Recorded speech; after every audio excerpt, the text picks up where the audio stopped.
Good afternoon 11th class students. जैसा कि आप लोग जानते हैं, अभी तक हम लोगों ने इसका 11th क्लास केमिस्ट्री का according to CBSE syllabus unit 3 पर डिस्कशन कर रहे थे। That mean the periodic classification of elements and properties in periodicity in properties. तो अभी हमने इसके पार्ट फर्स्ट में डिस्कशन जो किया, तो जनरल इंट्रोडक्शन पार्ट पढ़ लिया था। जनरल इंट्रोडक्शन पार्ट पढ़ने के साथ साथ में 100 और मोर देन 100 एलिमेंट्स के एटॉमिक नंबर जो है वो फाइंड आउट करने की टेक्निक सीख ली थी। अब हमें आज इसके पार्ट सेकेंड, मतलब इसके इंपॉर्टेंट कैरेक्टरिस्टिक्स को लेकर डिस्कशन करना है। तो आज के हम इस पार्ट में atomic ionic radius, ionization enthalpy, electron gain enthalpy as well as the electronegativity, ये जो टर्म है इन पे हम डिस्कशन करेंगे। तो देखिए, स्टार्ट करें उससे पहले आप ये जाने कि आखिर इसमें कौन कौन से, इसकी आउटलाइन क्या है और इसके हमें आज इसके अंदर हमें कौन कौन से पार्ट पढ़ना है। ठीक है, तो इसकी आउटलाइन क्या है? तो आज हमें पढ़ना है इसमें concept of atomic and ionic radius, next है concept of ionisation enthalpy, next है concept of electron gain enthalpy, next है कॉन्सेप्ट ऑफ इलेक्ट्रोनेगेटिविटी। बहुत इंपॉर्टेंट है, जैसा कि हमने आपको कई बार बताया, आज फिर दोहरा रहा है। देखो भाई, 11th बेसिक है। आज आप अगर इस चीज को नहीं सीख पाओगे तो आने वाला भविष्य आपके लिए अच्छा नहीं होगा। तो बी केयरफुल, आप थोड़ा ध्यान दीजिए। हम इसमें आपको इसलिए पीपीटी की हेल्प से भी समझाने की कोशिश कर रहे हैं जिससे आपको थोड़ा सा अच्छा लगे, इफेक्टिव हो आपके लिए, आप अच्छे से सीख पाएं। चलिए, तो अभी हम इसमें आउटलाइन पे अगर हमने बात की, तो आउटलाइन के बाद हम टॉपिक पे चलते हैं। तो हम पढ़ रहे हैं इसमें टाइप ऑफ एटॉमिक रेडियस।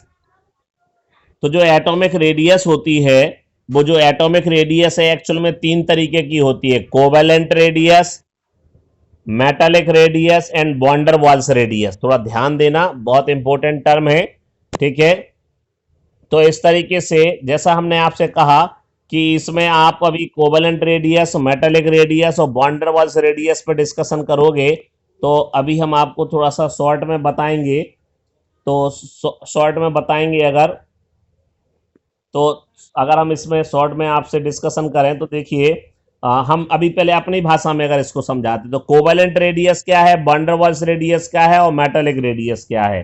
ठीक है, तो अब चलो हम पिक्चराइजेशन से भी आपको समझाएंगे। तो पहले तो आप ये जान लो कि एक्चुअल में एटॉमिक रेडियस क्या चीज होती है। ये तो चलो टाइप की बात है, हम पढ़ चुके हैं जूनियर क्लास में, लेकिन एक बार फिर से रिवाइज करें इसको।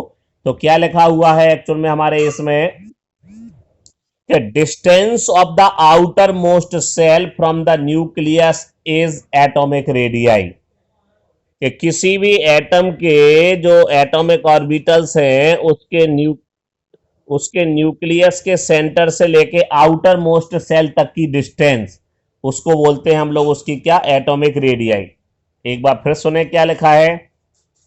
Distance of the outermost shell from the nucleus is atomic radii, that is are equal to 1/2 of internuclear distance. देखो, इंटर न्यूक्लियस डिस्टेंस ये तो हो गया माना कि इसका न्यूक्लियस, ये हो गया इसका न्यूक्लियस। ठीक है, तो इनके बीच की जो डिस्टेंस है इसको हाफ कर दो अगर, तो इससे क्या, एक तरीके से आप ये मान लो कि एवरेज जैसी चीज निकल के आ जाती है। That is clear? रिस्पॉन्ड करते रहना। तो जैसा कि आप देख पा रहे हो इसमें कि जो रेडियाई है वो क्या हो गई? Are equal to 1/2। यहां तक की जो डिस्टेंस है उसकी दूरी के हाफ को क्या कहते हैं? उसकी रेडियस कहा जाता है। तो जो एटॉमिक रेडियस है, इसके बाद अगर हम बात करेंगे, जो हमने इसको क्लासिफाइड किया, तो अब आप जान जाएं इसमें कि 3 नाम हमने आपको बताए: covalent radii, van der Waals radii and metallic radii. तो अभी अगर हम डिस्कशन करें about the van der Waals radii को लेकर डिस्कशन करें, इस डायग्राम को थोड़ा गौर से देखना, हम इसको और लार्ज करते हैं। ठीक है, इंपॉर्टेंट है, हमारी बुक में दिया, वो थोड़ा ध्यान से समझना कि what are the difference between covalent radii and van der Waals radii and what is the actual radii. किसी भी एटम की एक्चुअल रेडियाई क्या होती है और इन दोनों रेडियस में क्या डिफरेंस है। ठीक है, तो देखो, पहले हम वॉन्डर वाल्स रेडियाई की बात करें आपको, तो वॉन्डर वाल्स रेडियाई जो है, अगर इसमें डेफिनेशन को लेके जाएं तो चलिए, डेफिनेशन नहीं, हम आपको बताते हैं। जो एक साउंड आ रहा है किसी के यहाँ से, थोड़ा सा साउंड को क्लियर करो। तो देखो जो बॉन्डर वॉल्स रेडियाई होती है, बॉन्डर वॉल्स रेडियाई में एक्चुअल में होता क्या है, जरा ध्यान से सुनिए कि जो कोई भी दो मॉलिक्यूल है, एक्चुअल में ये मान लीजिए आप ये दो मॉलिक्यूल को रिप्रेजेंट कर रहे हैं, ये दो मॉलिक्यूल हो गए, ठीक है, ये दो मॉलिक्यूल हैं, तो किन्हीं भी दो नियरेस्ट मॉलिक्यूल के नियरेस्ट एटम के न्यूक्लियस की डिस्टेंस के हाफ को, किन्हीं भी दो नियरेस्ट मॉलिक्यूल के नियरेस्ट एटम के न्यूक्लियस की डिस्टेंस के हाफ को, जैसे अभी हमने आपको कहा माना कि एक मॉलिक्यूल है, अब हम एक और नियरेस्ट मॉलिक्यूल ले आए कोई भी, ये हो गया माना कि एक मॉलिक्यूल ये है, एक मॉलिक्यूल है, तो नियरेस्ट मॉलिक्यूल के नियरेस्ट एटम के डिस्टेंस की न्यूक्लियस की डिस्टेंस के हाफ को, कोई भी दो पास पास में मॉलिक्यूल हो, उन दो पास पास मॉलिक्यूल होगा तो एटलीस्ट 2 एटम, जैसा इसमें आप जानते 2 एटम रहेंगे, तो नियरेस्ट दो मॉलिक्यूल के नियरेस्ट दो एटम के, अब जो मॉलिक्यूल, आवाज नहीं आ रही, चलो देखेंगे, तो जो नियर, हाँ हाँ चलो देखेंगे, अभी आ जाएगी शायद, बिल्कुल नहीं आ रही, कब से नहीं आ रही, अब ये टू टू कर रहा है कोई एक आध, चलो चलो कोई बात नहीं, अब थोड़ी बहुत रुक जाए तो देख लिया करो, अगर दोबारा आने लगे तो फिर अब वो क्या हो सकता है सिग्नल की वजह से हो जाता। ओके, तो कोवलेंट एंड बॉन्डर वॉल्स रेडियाई की बात कर रहे थे, तो हम एक्चुअल में क्या होता है हमारा जो बॉन्डर वॉल्स रेडियाई होती है, हाँ चल देख, अब वो सिग्नल बीच बीच में इधर उधर हो जाते हैं, जो हमारे बस की बात नहीं है ना, थोड़ा देखते हैं, हम रिपीट कर रहे हैं इसलिए। तो इस तरीके से जो हमारा बॉन्डर वॉल्स जो रेडियाई होती है वो क्या है कि नियरेस्ट दो मॉलिक्यूल के नियरेस्ट दो एटम के न्यूक्लियस की डिस्टेंस के हाफ को कहा जाता है बॉन्डर वॉल्स रेडियाई। जैसे चलो अच्छा आप इसी में देखने की कोशिश करो, जरा ध्यान से सुनना, देखो बड़े आराम से, ये आप देख पा रहे हो 360 पिकोमीटर है, ये एक मॉलिक्यूल हो गया, ये दूसरा मॉलिक्यूल हो गया, दो मॉलिक्यूल हो गए, उनके नियरेस्ट एटम हो गए, उनके बीच की डिस्टेंस देखो क्या थी, 360 पिकोमीटर, 360 पिकोमीटर, और इसका आधा कर दो तो कितना आ गया, 180 पिकोमीटर, तो ये हो गई इसकी बॉन्डर वॉल्स रेडियाई, ठीक है। और कोवेलेंट रेडियाई क्या होती है, कोवेलेंट रेडियाई क्या होती है कि दो एटम जो कि आपस में कोवेलेंट बॉन्ड के द्वारा बंधे हुए हैं, दो एटम जो कि आपस में कोवेलेंट बॉन्ड से बंधे हुए हैं, तो कोवेलेंटली बॉन्डेड दो एटम के न्यूक्लियस की डिस्टेंस के हाफ को, जैसा कि इधर देख रहे हो आप इस वाले डायग्राम में, देखो ये दो एटम है, मार्क हो रहा होगा, आप देख पा रहे होगे, दो एटम है, इनके न्यूक्लियस की डिस्टेंस की जो आधी है वो हो गई जैसे 198 पिकोमीटर, ठीक है, तो 198 पिकोमीटर हो गई, जो 198 पिकोमीटर, तो दोनों के बीच की डिस्टेंस हो गई, अब इसका आधा कर दिया सो कितनी हो गई, 99 पिकोमीटर, ठीक है। तो किसी भी एक ऐसा मॉलिक्यूल जिसके की दो एटम जिनके बीच में कोवेलेंट बॉन्ड है, तो कोवेलेंटली बॉन्डेड दो एटम के न्यूक्लियस के बीच के डिस्टेंस के आधे को, ठीक है, उसको क्या कहा जाता है, हमारा कोवेलेंट रेडियाई कहते हैं। बहुत अच्छे से सुनना, हम इसको सब कुछ को हटा दे रहे हैं और आप इसको थोड़ा सा ध्यान से देखें, और जब आप इसके नोट्स प्रिपेयर करो तो बाद में आपको अभी यूट्यूब पे डाल देंगे, तो आप इसको यूट्यूब से देख करके बाद में अपने नोट्स भी प्रिपेयर कर सकते हो। तो एक बार पुनः आपसे डिस्कशन करें, एक तो हम डिस्कशन कर रहे हैं अबाउट द बॉन्डर वॉल्स रेडियाई, और दूसरा डिस्कशन कर रहे हैं अबाउट द कोवेलेंट रेडियाई। तो जो बॉन्डर वॉल्स रेडियाई है एक्चुअल में ये क्या होता है, ये वैल्यू सही नहीं होती इसकी, ये रियल नहीं है, क्योंकि जरा समझो कि नियरेस्ट दो मॉलिक्यूल, अब हम फिर से मार्क करेंगे, नियरेस्ट दो मॉलिक्यूल के नियरेस्ट दो एटम, कोई भी दो नियरेस्ट मॉलिक्यूल हो, उनके दो नियरेस्ट एटम हो, और उनके न्यूक्लियस की डिस्टेंस को फिर आधा करें तो वैन डर वाल्स रेडियस आती है, तो ये कंपैरेटिव हो गया।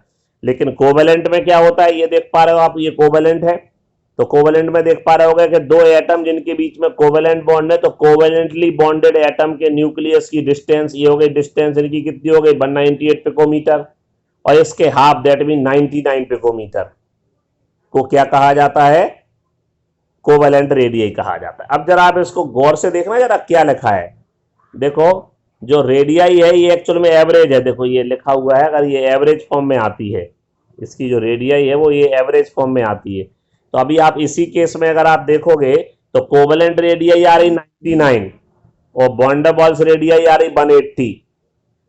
तो रियल में साइज देखो, आप जरा साइज को कंपैरेटिव करो ध्यान से, देखो सबसे ज्यादा किसकी है, वैन डर वाल्स रेडियाई। देखो सबसे ज्यादा वैन डर वाल्स रेडियाई, उसके बाद मेटालिक रेडियाई, सबसे छोटी कोवेलेंट रेडियाई। तो ये जो तीनों टाइप है, रेडियस तो आप जानते थे, अपनी पिछली क्लास से आप पढ़ के जा रहे हो, पढ़ा हुआ है आपने कि किसी भी एटम के न्यूक्लियस के सेंटर से उसके आउटर मोस्ट सेल तक की डिस्टेंस को रेडियाई कहा जाता है। लेकिन आज आपने 11th में आकर के ये चीज नहीं सीखी कि एक्चुअल में रेडियस जो रेडियाई है वो तीन तरीके की होती है, van der Waals radii, metallic radii, covalent radii. अभी इन दो को लेकर के आप सामने सामने डिस्कशन कर रहे हो जिसमें कि आप देखा है कि आपने बॉन्ड, हाँ ये बात सही है कि अभी आप कहोगे सर आपने मेटालिक के बारे में तो हमें कुछ बताया ही नहीं। ठीक है, तो देखो अभी आ जा रहा है। फिलहाल अभी जो दिया हुआ है वो ये है कि वैन डर वाल्स रेडियाई सबसे ज्यादा है, उससे कम है मेटालिक रेडियाई, वो सबसे कम है कोवेलेंट रेडियाई। एक्चुअल में जिसको एटॉमिक रेडियाई कहा जाता है, एक्चुअल में जिसको एटॉमिक रेडियाई कहा जाता है वो कोवेलेंट रेडियाई ही होती है। ठीक है ना, वास्तविक रेडियाई जो रहती है वो कोवेलेंट ही रहती है, लेकिन इसके टाइप हैं। चलिए अब इसके बाद लिखा हुआ है टाइप ऑफ आयोनिक रेडियस। अच्छा, मेटलिक की डेफिनेशन नहीं है, हम आपको बता देते हैं। मेटलिक क्रिस्टल में, मेटल का जो क्रिस्टल होगा तो मेटलिक क्रिस्टल में जो मेटल एटम है उनके न्यूक्लियस की डिस्टेंस के हाफ को मेटलिक रेडियाई कहा जाता है। गोल्ड, सिल्वर, प्लेटिनम जो मेटलिक एलिमेंट है उनके मेटलिक क्रिस्टल में दो नियरेस्ट एटम के न्यूक्लियस की डिस्टेंस के हाफ को क्या कहा जाता है, मेटलिक रेडियाई कहा जाता है।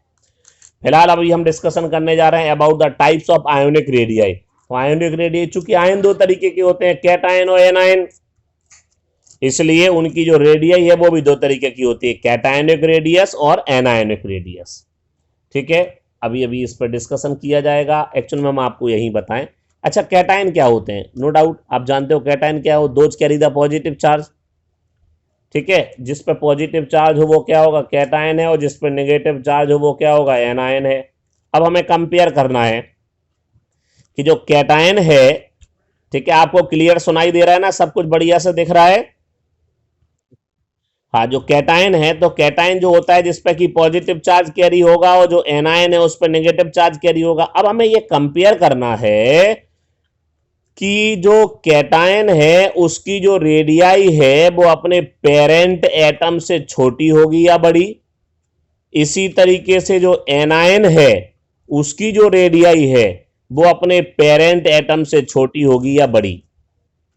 ठीक है, सो बात इसकी होना है कि पेरेंट एटम से छोटी होगी या बड़ी। तो अब जरा ध्यान से सुनना, गौर से सुनना। जैसे ए पॉजिटिव है तो इसका पेरेंट एटम कौन होगा, ए, और बी नेगेटिव है तो इसका पेरेंट एटम क्या होगा, बी। ठीक है सर, अब ए से जब ए पॉजिटिव आएगा तो we know that when loss of electron then the cations are form. जब इलेक्ट्रॉन का लॉस हो जाता है तो कैटायंस बनते हैं। ठीक है, और जब इलेक्ट्रॉन का लॉस हो जाएगा दैट मीन इलेक्ट्रॉन जो है उसके आसपास से चले जाएंगे, इलेक्ट्रॉन का क्लाउड छोटा हो जाएगा अराउंड द न्यूक्लियस।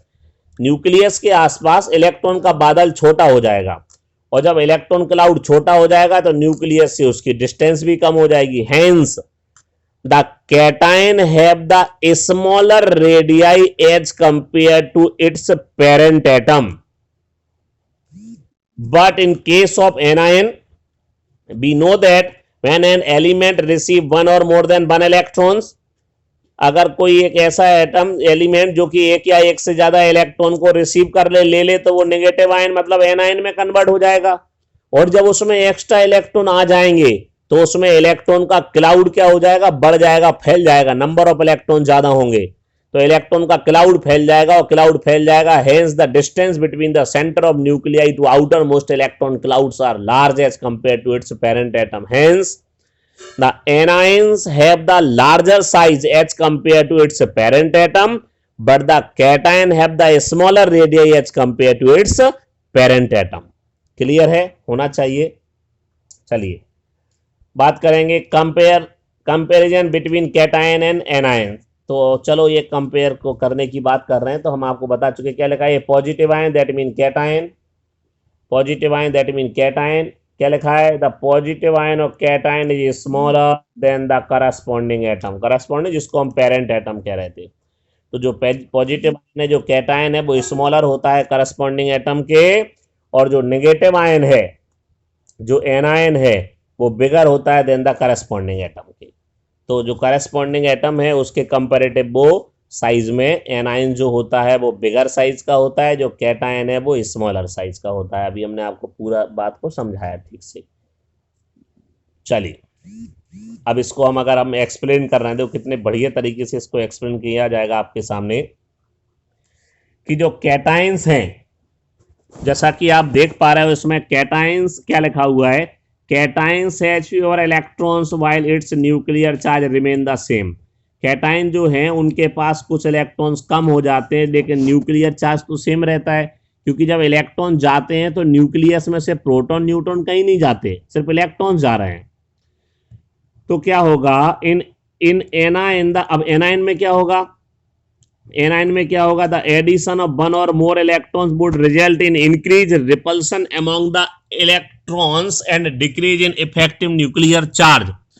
जबकि हम एनाइंस की बात करें तो एनाइंस में क्या होते हैं, नंबर ऑफ इलेक्ट्रॉन्स बढ़ जाते हैं, जिससे उनके बीच में रिपल्सन होने लगता है, जिससे कि न्यूक्लियस का अट्रैक्शन कम हो जाता है। या दूसरे शब्दों में हमने आपको आसान शब्दों में बताया कि जो नेगेटिव आयन में तुम्हें इलेक्ट्रॉन का क्लाउड बढ़ जाता है और पॉजिटिव आयन में इलेक्ट्रॉन का क्लाउड छोटा हो जाता है।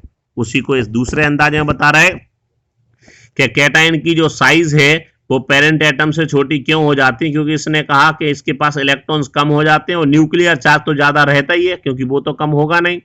लेकिन एनाइन की बात करें तो नंबर ऑफ इलेक्ट्रॉन्स बढ़ जाते हैं, मतलब उतना ही अट्रैक्शन, माना कि पहले क्लोरीन के केस में 17 इलेक्ट्रॉन को फील हो रहा था, अब एक इलेक्ट्रॉन एक्स्ट्रा आ गया तो इलेक्ट्रॉन हो गया 18, लेकिन न्यूक्लियर चार्ज तो 17 ही रहेगा कि नहीं।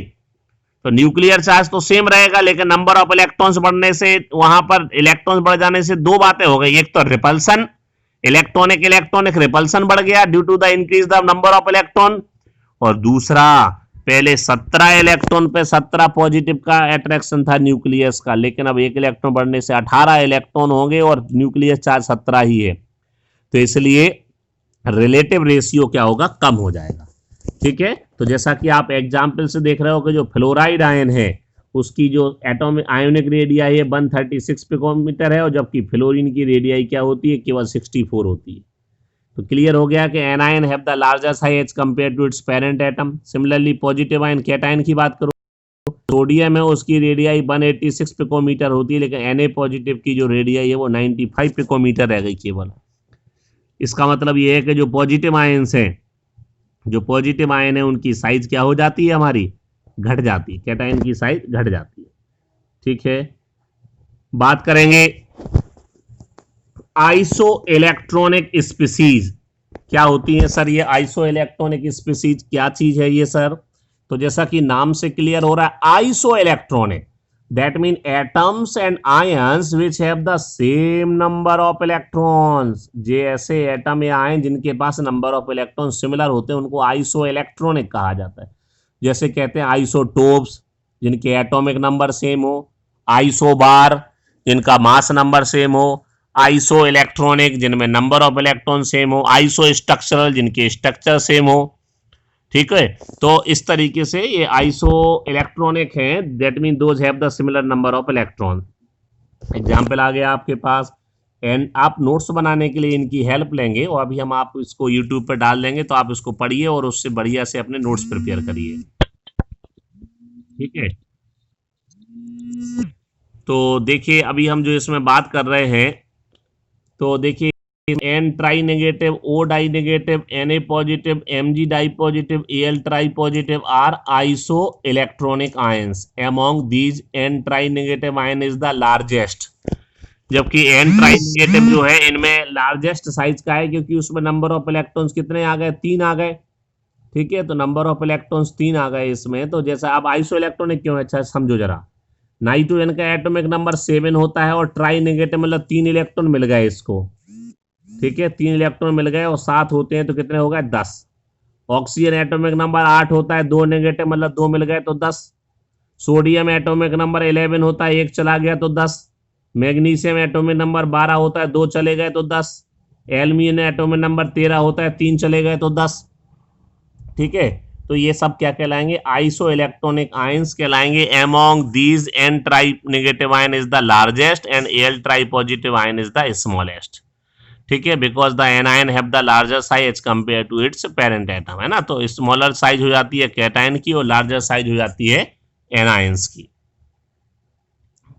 बात कर रहा है variation of atomic radii in a group. तो जैसा कि आप जानते हो किसी भी ग्रुप में जब आप जाते हो टॉप से बॉटम की तरफ, जब जाते हो ऊपर से नीचे की तरफ, तो क्या होता है, इसकी जो रेडियाई है वो बढ़ती चली जाती है। जैसे देखो आप, लिथियम 152, सोडियम 186, पोटेशियम 231, 244, 262, ऐसी फ्लोरीन 72, 99, 114, 133। तो ये ट्रेंड ये कहता है, because we know that from top to bottom in a group the atomic number increases as well as the number of cell also increases. When increase the number of cell, then increase the distance between the center of nuclei to outermost cell. ठीक है, तो उस condition में ये हमारे atomic number जो है वो हमारे क्या होंगे, अपने बढ़ते जाएंगे, तो नंबर ऑफ सेल बढ़ेगा और नंबर ऑफ सेल बढ़ने से उसकी साइज भी क्या होगी, बढ़ती चली जाएगी। Variation of atomic radius with atomic number across the second period. ठीक है, तो ये देखो आप इसमें भी देखते जाओ आप क्या हो रहा है कि एटॉमिक नंबर बढ़ रहा है। ध्यान से सुनिए, मतलब हम आपको इसमें ये पढ़ाने वाले हैं कि अक्रॉस द पीरियड क्या होता है।